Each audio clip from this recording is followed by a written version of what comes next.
Hi, my name is Joe Aguilar. I'm here for the next 20 minutes to talk to you about the business of officiating. As many of you know, I'm a volleyball official. I used to live in Southern California. Now I live in Denver, Colorado. But I also own Eagle Tax Res, tax and accounting firm. We're located in Southern California as well as here in Denver. One of the big things that we're looking at for you is how do we take this professionalism that we have on the court, how do we take all these things and how do we shift that now into actually recording us as a business? The IRS recognizes us as a business, as many of you know, going through COVID and things like that. We've been talking about getting unemployment and different things. The IRS says you're a business and you're tracked on a different level. So we want to make sure that you understand your business and how it applies with the IRS, what you can write off. I talked to some volleyball officials. They're like, what can I write off? What can I do? You know, they want to know those things. So we're going to go down that for you. This is what we're going to cover and talk about income deductions, home office, estimated tax payments. We're going to talk about the PPP loan a little bit, the IDL. And then of course, I'm going to give you lots of resources and tools, as well as my number and the number of my office. So you can get a hold of us and we can be able to help you out. So your business, congratulations. So you have this business. Now what do? How do I manage my income and deductions? First of all, what we do is we want you to have a separate bank account. Why do you have a separate bank account? Because you're separating now your personal and your business. No, you do not need to go out there and form an LLC. You do not need to go out there and do something crazy, another business type entity, things like that. You just need to have a separate personal account that you're tracking things out of. And like I said, it can be a personal account. You can use personal credit cards, you can use everything personal, but you want to keep it solely for your business. So it makes it really easy to track. You need to report all income. Yes, cash too. Okay, cash too. That's cash. That's that stuff that's coming from, the rec league, that's coming from whatever, because the IRS is going to say you can take these deductions, but how are we able to afford all these things if you're going in the negative because you're not reporting your cash? So you need to report your cash. If you get audited, which we don't want you to do, like I said, I own a tax resolution service. That's mostly what I personally do. My staff does a lot of the tax returns. I review them, but they actually do the work on them. I deal with audits all the time. I can't fix income. I can't. If it's there, it's there. The IRS is going to figure it out. If your numbers don't make sense, the IRS is going to apply it to you, whether you want them to or not. They're going to say, this is how much you made based on your expenses. Because you're spending things and you're trying to write things off because you have cash. Okay, so let's get over that. Report everything, all right? I can work with expenses. I'm looking at my new house here in Denver. I can't decorate because I'm not creative that way. But when you put me on a tax return, we can work some things out. We can talk about different things. I'm going to go through some things for you here, but you want to be able to track your income. You want to track your expenses. We recommend using Receipt Bank. Receipt Bank is really easy. It's a photo system. You grab your phone, you take a picture of the receipt. It goes into your phone. You can go on your computer. You can classify it. Once you classify it once, it remembers things, like it remembers Amazon and supplies. It remembers, maybe you went to Roof Sportswear. It remembers that as uniform equipment, things like that. So you can use those things. So you keep track of your expenses. You buy your uniforms, and it remembers that that's where I bought them from. That was a uniform item, so it remembers that for you. Again, those are some of the ways you do it. I'm going to have another thing I can show you here in just a second. I'll show you one of our spreadsheets that we use. But again, this is an antiquated system. I recommend using a computer software, but I know a lot of you don't want to do that. So again, I'll show you that way. Use a credit card. Use a separate credit card. I use my United credit card for all my business expenses related to volleyball. Why? Because now that credit card now is tracking my expenses, and I can pull that statement up and I can see everything that's there. My kids go to me at the end of the year, Dad, what's United say? Where are we going on vacation? And what does Hilton say where we're staying at? So, because they know that that's where I do it, and I'm collect those miles and those points and able to use those for my personal side. Here's an excerpt that we use from a spreadsheet. If you want to copy the spreadsheet, again, Mickey Mouse, being a volleyball official, has your income, total receipts. The categories here, this is every category that shows up on a Schedule C. You'll notice on some of these, I said depletion. You're not going to use that for officiating. Other interest, you're not going to use that for depreciating. Mortgage, if you bought a property for refereeing, I don't know why you would, but if you did, again, this is a general one. Again, talk to a tax professional. That's my disclaimer going into here. Talk to your tax professional, and I mean someone who is licensed, certified, has history, background. Don't care where they work, but make sure that they really know what they're talking about, and this is what they do. Small businesses is a special niche. Make sure you're talking to someone that understands small businesses and how that works. Your vehicle expenses, I'll talk about those a little bit later, but these are your general expenses that you're going to take. Car and truck, this is going to be your biggest one. Those of you who have been officiating for a while, car and truck expenses is going to be one of your larger deduction. Some people ask me, they come up and say, can I write off my entire vehicle? I just bought this new vehicle. I bought it for volleyball because I travel. I live in Nebraska and I got a long ways to drive, or I live in Dakotas or something like that and I drive a lot. Great. Can you write off the whole vehicle? Yes. Is it the best thing to do? Maybe, maybe not. Each situation is different. Again, talk to your tax professional, but the basic thing is, once you write off that vehicle, you have to use actual expenses. So you can take that deduction this year, but for the expense in Section 179 deduction, you deduct the whole vehicle. But then over the next 5 years, you can only deduct the cost for your gas and for your maintenance. Well, if you buy a vehicle that has good maintenance or has a maintenance service plan, guess what you don't have? You don't have maintenance costs. So now you have no expenses to write off against that income that you're making, because of course this year being a COVID year, we got weird things going on, and next year hopefully is a lot better. But mileage, on the other hand, it stays that same standard mileage rate. You can use that mileage rate to track your thing. Yes, there's depreciating including the mileage. There's a lot of little caveats with that, but bottom line, it's 57.5 cents a mile for 2020. You can use that deduction, and you can continue to use those deductions every year for your mileage. I like it better. Log your miles. We recommend using Mile IQ. It's a great little program. Mile IQ, there's a link for it. It's free if you have an Office 365 business or enterprise. Otherwise, you can buy Mile IQ directly.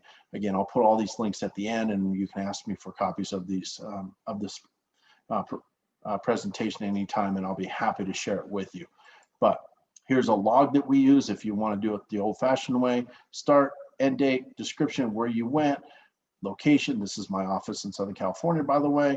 Your one-way miles, your total miles. This is our spreadsheet we give you is automatically going to calculate it. This is what I also use for travel, though. Did I get paid? What day was I paid? Do I have any notes? When I travel, parking, tolls, meals, per diem. If you go one, you have to stay that way. So we recommend using one or the other. Usually it's per diem for most people. It's a little bit easier. Hotels, flights, rental car, gas rental car, things like that. These are things that you can write off as you start traveling. If you're a Bambi, you're pretty much going to stay on this one side and just with the mileage and those things. So again, another thing that we want to bring up for you, employee benefit program. This is if you're married. This only applies to married individuals. So if you're not married, take a break for about a minute, maybe 30 seconds. Benefit program, if you're married, you can take this deduction. What it is basically you put your spouse, significant other, you have to be married though, on HRA and a health reimbursement plan, which basically means that you can take the deductions. I have a form written out for this. We'll send it to you. You can use it. But your spouse is an employee. You don't have to pay them wages, or you don't have to give them a W-2, but you can deduct everything that they use as medical expenses, and that's considered their wages. And you take it all off as an employee benefit program, and it's all tax-free. So it's a way to get rid of a lot of expenses. So you can use your portion of what you pay on your insurance. You can use over-the-counter meds. The thing is very detailed. I can get that for you, but it's called a Section 105 plan. This is the actual code on it if you want to go look that up. Next area, travel and meals. This is a big one. I heard a lot of things on this. Geographical area is a big factor in travel and meals. So what does that mean? Maybe 50 miles, maybe not. Again, everybody's different. 50 miles is a kind of a general one we use. However, depending on where you live, like when I lived in Orange County, driving up to LA, it wasn't quite 50 miles, but that was considered out of my geographical area because it took me 3 hours to get there in traffic. Hence, I love Denver, different story altogether. Anyways, geographical area, that's what really it's not defined by the IRS, so you kind of have to use what's reasonable. And Again, the IRS, if you get audited, it depends on the auditor what they consider as 50 miles. Maybe another auditor will say not. It really depends on where you live. You know, some people live in really remote areas, so 50 miles is not their geographical area. Their geographical area is 150 miles. So again, we have to talk about reasonableness. But per diem, you can deduct 75% on travel days and full per diem on other days. Here's the code for that. I listened to some other people talk, and this is the actual code. So you want to know things, there's the code, look it up. It'll tell you can take 75% on travel days and full per diem on other days. There's tricks we do on these things though. Here we go. If it's cheaper, let's say you work Friday, Saturday, you could travel Sunday, right? But the flights are cheaper on Monday. So now you've worked on this trip, you have one travel day, 2 work days. Now let's say you stay Sunday, okay, we go sightseeing, whatever you did on Sunday, you're allowed to do that because your trip is more than 50% business. Now you can fly on Monday, save yourself the money on the flight. Maybe between the cost of the flight and the money you paid on the hotel is cheaper because you're traveling on those days. So again, you can do some things with that. One-way travel is allowed. I want to take a cruise ship one day to go to a volleyball match. That's a goal of mine. So anybody wants to assign me someplace where I can take a cruise ship on a one-way trip, because on a cruise ship, they don't separate the difference between what is transportation cost and what is your meal cost. You can actually deduct the whole thing. Again, tracking is key. There's all kinds of little tricks you can do, and that's what we're here for, to help you out. Home office deduction. But wait, the other guy, my cousin, whatever, said I'm not supposed to take a home office deduction. Okay, out the window. Here we go. Home office deduction. Take it every year. Why? The IRS allows you to have it. It's for exclusive business use portion. So some people think, well, I have a 1-bedroom with a little corner that I do my business in, and there's a TV tray in there. I'm not judging you, but you know, that is your exclusive area. That's fine. It might be 10 square feet. It might be 5 square feet, but you can now use that and take that as your deduction. What does it do? It gives you the base for your mileage deduction. Where are you driving from? Where's your home office? Where's your office? Where'd you start from? Now you have this base, which is your home office. And it carries over year after year. So again, we mentioned Bambi's before. If you're brand new, you just started this, I'm spending a lot of money, I'm out here traveling, I'm going to convention, I'm going to training, I'm going to this, I'm going to that, and basically I'm not making any money. Well, you take the home office deduction this year, even if you're not allowed to apply it because you didn't make enough money over the next 2 years, that will continue to roll. And then what happens at the end, when you start making more money, now you can use that home office deduction for future income. So because it is a rollover deduction, so you want to take advantage of that. It's one of the tricks that we want you to do. So please take a home office deduction. You want me to get in more, I'll get in my soapbox for you, but this is a short video today. So again, you have questions, give us a call. We'll answer this. Here's a home office template I use. Again, this is how you're able to write off your business, your utilities. This is how you're able to write off your cable, your dish, all that stuff that you're able to write off. Again, direct expenses is totally different. So you want to make sure you watch that. You're going to take everything as a percentage of business use. For example, this is, I'm in my home office here in Denver. I have a 120 square foot office. I have a 2,500 square foot home. So that percentage is what comes out. So my total cost for these on my monthly, again, this is a spreadsheet we created, which will automatically calculate it for you. And you can use those. You can also take off your rent. If you're renting, if you have HOA, if you own your home, you take off your mortgage percentage of your mortgage as well as the taxes you pay on it. And this is a great way, because of the $10,000 limit on taxes. This is a great way to take some of that taxes that you weren't otherwise able to deduct because of that $10,000 limit if you live in one of those high tax states like Southern California, New York, and some other states that I can think of off the top of my head. So what does this mean? Estimated taxes. How do I pay and when do I pay? I get this question all the time. Hey, I need help with my estimated taxes. Do I have to pay estimated taxes? Do I care? I don't know. Yes, you do care. Why do you care? Because your IRS requires you to make an estimated tax payment of at least the portion of your taxes. You have to pay at least 100% of your previous year's taxes or 90% of your current year's taxes in order to avoid penalties. Well, if you make estimated tax payments based off, if you use software, like for example, you did it yourself, all those systems will kick out some type of estimated tax payment recommendation for next year. Make those payments. make them the 4 times a year, which is at the end of each quarter, and that'll take care of you, and you won't have to worry about paying penalties. But one of the things it doesn't cover, and I'm going to go over this a little bit more, is it doesn't look at your unemployment. So if you received unemployment this year, you do have to look at it. But estimated taxes, 15% of your net profit is estimated taxes, which is line 31 of your Schedule C. Easy calculation way to do it, and this is the way I do it with a lot of people. Just take 15 to 20% of your total revenue, your income that comes in, use that number, the beginning number, the big number, and pay 15 to 20%, because by the time you take your deductions, it's going to be a lot less. But you remember, you're paying self-employment tax, and then it goes over to your regular taxes. And if you make $100,000 a year, it could be 33%, depending on if you're single and married, what your filing status is. But it gets taxed again as ordinary income. So again, it gets taxed as self-employment, then the ordinary amount. So we want to make sure that you pay enough. Key thing I want to bring up to you: extensions. I hear it a lot. Why am I getting a penalty? I filed my extension. What's going on? Newsflash: taxes are due April 15th, or in COVID year, they're due July 15th, whatever. That's a weird year, but taxes are due by April 15th. So pay your taxes on time. You have to make those estimated tax payments. You have to make all your payments by April 15th. You can file an extension, which gives you usually to October 15th, but those taxes have to be paid by April 15th. Otherwise, you will incur a penalty. Fair to pay penalty. Those happen, interest, all that stuff keeps going. So you want to make sure you make those estimated tax payments. Again, talk to your tax professional. They're going to help you out there for it. Unemployment, unless you request it, most states do not withhold taxes from unemployment. So it's not subject to that 15% self-employment tax, even though it's based off if you got it for volleyball, it's based off that income. But you do have to pay estimated taxes on your unemployment. I recommend you do that if you have not done so already. So PPP loan forgiveness and the EIDL loan. I got the money, now what do I do? Or I didn't apply for either of them. How do I get on this? Okay, PPP. Your financial institution gave you the loan. They're going to send you a letter, an email, something, squirrel pigeon, something, so you can track your loan forgiveness. Okay, they're going to ask you to fill out a form.